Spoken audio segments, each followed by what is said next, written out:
प्रयागराज महाकुंभ के दौरान सुबह का समय था और डीएम साहिबा यानी कि जिला अधिकारी खुद मैदान में थी। उनका नाम सीमा अंसारी था। अपने काम के प्रति ईमानदारी और सख्ती के लिए वह जानी जाती थी।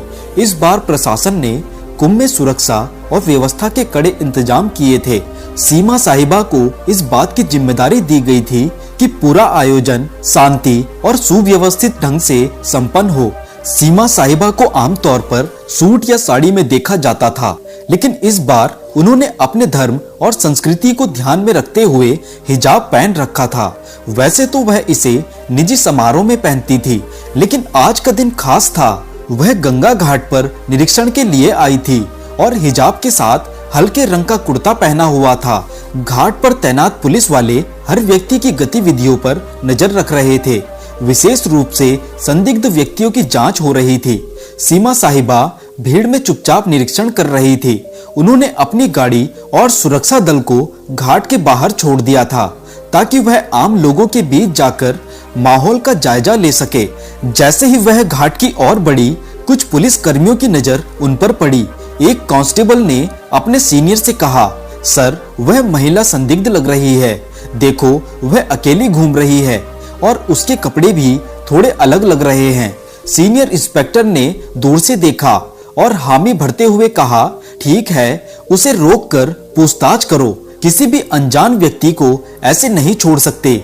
सीमा साहिबा इस बात से अनजान थी कि पुलिस वाले उन्हें संदिग्ध समझ रहे हैं। जब वह घाट के पास रुकी और एक छोटे बच्चे से गंगा जल के बारे में बात करने लगी, तभी दो पुलिसकर्मी उनके पास आ गए और उनसे बोले, मैडम, आपको यहाँ क्या करना है? सीमा ने शांत स्वर में कहा, बस ऐसे ही दर्शन करने आई हूँ और व्यवस्थाओं को देख रही हूँ।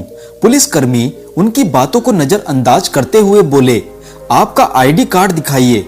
सीमा ने मुस्कुराते हुए जवाब दिया, आईडी कार्ड तो मेरे पास है, लेकिन आप यह क्यों पूछ रहे हैं? यह सुनकर पुलिसकर्मी थोड़ा सख्त हो गए। आप आईडी नहीं दिखाएंगी तो हमें पूछताछ करनी पड़ेगी, क्योंकि आप यहाँ बिना आज्ञा के घूम रही हो। सीमा को समझ नहीं आया कि बात किस ओर जा रही है। तभी सीनियर इंस्पेक्टर भी आ गए और बोले, आपके पास कौन सा सामान है? कृपया अपना बैग खोलिए। सीमा साहिबा ने स्थिति को समझने की कोशिश की। उन्होंने सोचा कि अगर अभी वह अपनी पहचान बताएगी तो यह लोग शर्मिंदा हो सकते हैं। इसलिए उन्होंने पहले पुलिस कर्मियों की गंभीरता को परखने का मन बनाया। उन्होंने शांति से कहा, आप जो चाहें पूछ सकते हैं, मैं यहाँ किसी गलत इरादे से नहीं आई हूँ। सीमा साहिबा अब पूरी तरह से पुलिस कर्मियों के शक के घेरे में आ गई। उन्होंने सीमा का बैग लिया और जांच शुरू कर दी। इसी दौरान एक अन्य पुलिसकर्मी ने कहा, इन्हें थाने ले चलते हैं, वहाँ पूरी पूछताछ करेंगे। घाट पर खड़े लोग इस नजारे को देखने लगे। किसी ने कहा, लगता है कोई संदिग्ध है। देखो, पुलिस वाले कितने गंभीर हैं। सीमा साहिबा अब तक शांत थी। उन्होंने तय किया कि वह अब भी अपनी पहचान नहीं बताकर स्थिति को और आगे बढ़ने देंगी। सीमा को थाने ले जाया गया। वहां इंस्पेक्टर ने उनसे सवाल जवाब शुरू कर दिए। आप कहां से आई हैं? यहाँ क्यों आई हैं? आपका नाम क्या है? सीमा ने मुस्कुराते हुए कहा, क्या मैं अपना नाम बाद में बता सकती हूँ? पहले आप अपने सवाल खत्म कर लीजिए। इंस्पेक्टर को यह बात पसंद नहीं आई। उसने सख्त लहजे में कहा, आपकी यह हरकतें और चुप्पी हमें मजबूर कर रही है कि आपको हिरासत में लिया जाए। अब तक सीमा ने चुपचाप सब कुछ सुना, लेकिन वह जानती थी कि इस कहानी का अंत उन्हें ही लिखना होगा। उनके चेहरे पर कोई घबराहट नहीं थी, बल्कि एक अलग ही आत्मविश्वास झलक रहा था। थाने में माहौल गर्म हो चुका था।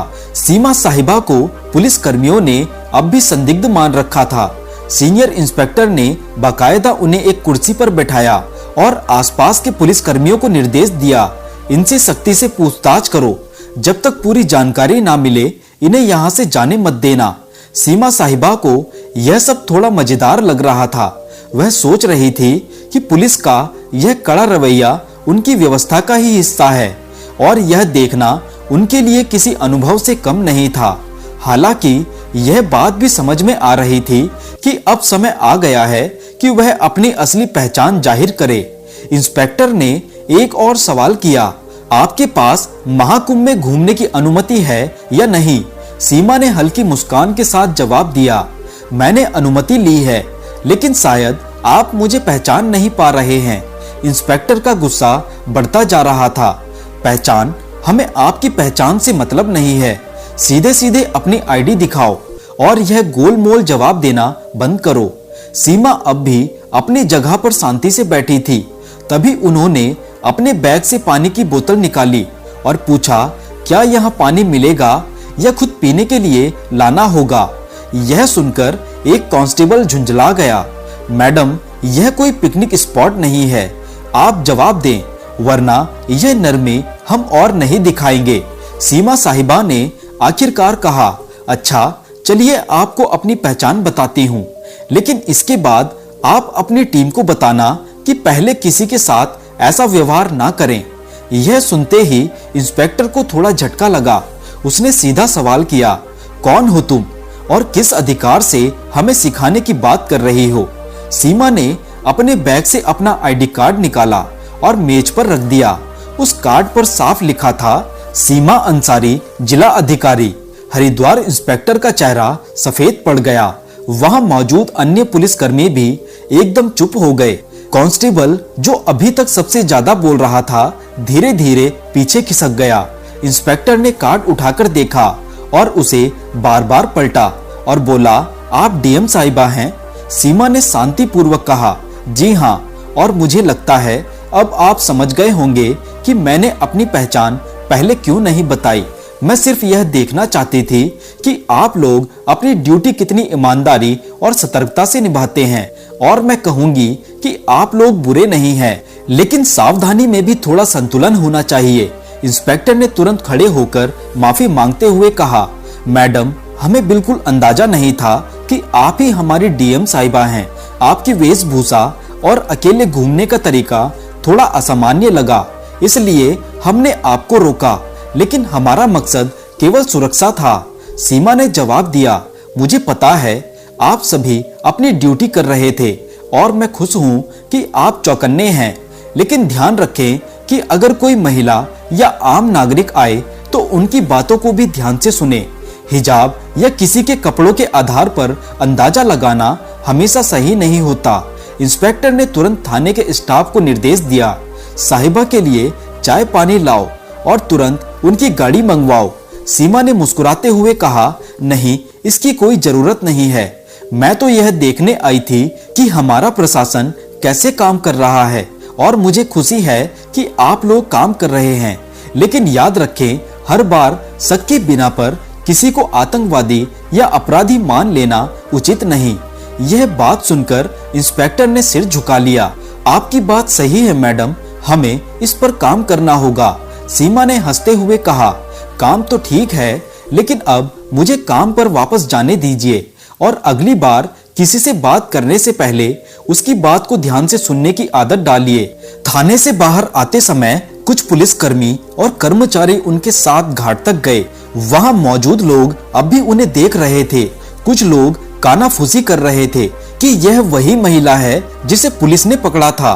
सीमा ने गाड़ी में बैठने से पहले पलटकर देखा और पुलिस कर्मियों से कहा, आप लोग अच्छा काम कर रहे हैं, लेकिन एक जिम्मेदार नागरिक से बात करते समय अपनी मानवता को भी बनाए रखें, और अगर आप मुझसे सहमत हैं तो यह संदेश अपनी टीम तक पहुंचाएं। इंस्पेक्टर ने सिर झुकाकर हामी भरी, जरूर मैडम, यह हमारी तरफ से एक सीख रही। थाने की घटना के बाद सीमा साहिबा घाट पर वापस लौट गई। अब तक पुलिस कर्मियों और वहां मौजूद कर्मचारियों के चेहरे पर न केवल शर्मिंदगी बल्कि उनके लिए गहरी इज्जत भी साफ झलक रही थी। हालांकि सीमा ने इस घटना को ज्यादा तोल नहीं दिया और अपने काम पर ध्यान केंद्रित किया। घाट पर लोग अब भी उन्हें देख रहे थे। कुछ ने पहचान लिया था कि वह डीएम साहिबा हैं, तो कुछ अब भी यह सोच रहे थे कि यह महिला कौन थी जिसे पुलिस ने पकड़ा था। सीमा ने भीड़ की परवाह किए बिना घाट पर मौजूद व्यवस्थाओं का जायजा लेना शुरू कर दिया। दोपहर तक यह घटना पूरे पुलिस महकमे में फैल चुकी थी। जिले के एसपी तक बात पहुंची और उन्होंने तुरंत थाने के इंस्पेक्टर को फोन किया। इंस्पेक्टर साहब, यह क्या सुन रहा हूँ? आप लोग डीएम मैडम को संदिग्ध समझकर पकड़ लाए। इंस्पेक्टर ने हिचकिचाते हुए जवाब दिया, सर गलती हो गई, उनकी वेशभूषा और व्यवहार की वजह से शक हुआ, लेकिन मैडम ने हमें समझाया और हमें अपनी गलती का एहसास कराया। एसपी ने कड़े लहजे में कहा, ठीक है, लेकिन अगली बार ऐसा कुछ हुआ तो इसका अंजाम भुगतने के लिए तैयार रहना। अब तुरंत अपने स्टाफ को इस मामले पर संवेदनशीलता से काम करने की ट्रेनिंग दो। इंस्पेक्टर ने हामी भरी और ठान लिया कि अब से वह और उनकी टीम हर संदिग्ध को इंसानियत के साथ ट्रीट करेंगे। इस घटना के कुछ दिनों बाद सीमा साहिबा ने प्रशासनिक कर्मचारियों और पुलिस बल के लिए एक छोटी बैठक बुलाई। इसमें उन्होंने सीधे शब्दों में कहा, मुझे आप सब पर गर्व है कि आप लोग कुंभ जैसे बड़े आयोजन को संभाल रहे हैं, लेकिन मैं आपसे एक बात कहना चाहती हूँ, कानून के पालन के साथ साथ हमें अपनी मानवता भी बनाए रखनी होगी। हर व्यक्ति पर शक करना जरूरी नहीं है। जो लोग अलग दिखते हैं वह गलत नहीं होते। उनका सम्मान करें, उनकी बात सुने। उनके शब्दों ने वहां मौजूद सभी को झंझोड़ दिया। इंस्पेक्टर ने सबके सामने माफी मांगते हुए कहा, मैडम आपकी बात ने हमें बहुत बड़ा सबक सिखाया है। हम वादा करते हैं कि आगे से ऐसा कोई मामला नहीं होगा जहां किसी को बिना वजह परेशान किया जाए। यह घटना मीडिया तक भी पहुंच गई, हालांकि सीमा ने इसे सार्वजनिक रूप से उजागर करने से मना कर दिया। उन्होंने कहा, यह घटना व्यक्तिगत है। तो दोस्तों, अगर यह वीडियो आपको पसंद आया हो तो वीडियो को लाइक करके चैनल को सब्सक्राइब जरूर करें। तो चलिए मिलते हैं ऐसी ही एक और नई कहानी के साथ। तब तक के लिए धन्यवाद।